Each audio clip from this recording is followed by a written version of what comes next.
नाज़रीन, पीर जोगोट में देख रहे हैं तेज़ बरसात और सर्दी में ज़्यादा इजाफा और लोग बरसात का मज़ा ले रहे हैं। आइए लोगों से जानते हैं कि बरसात में क्या मज़ा आ रहा है आपको।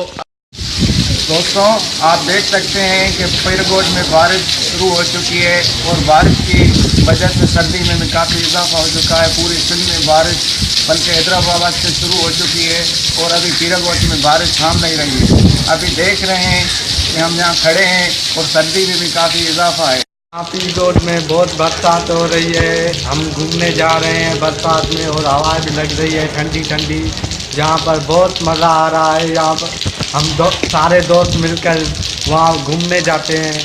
बरसात भैया हम हली नथा सघन, रोड रास्ता ख़राब थी आहिनि, महिरबानी करे रोड ठारायो, सुरहाण आयो छा। यहाँ पीरगोट में बहुत बारिश हो गई है, हम घूमने जाते हैं मज़ा लेने। जी नाज़रीन, आपने लोगों के तासुरात सुने और लोगों का यही कहना था कि इस बरसात में हम घूमने जाएंगे और बरसात का मज़ा लेने जाएंगे। कैमरामैन रफ़ीक अमन के साथ सईद अमन, लाखों रार टीवी, पीर जोगोट।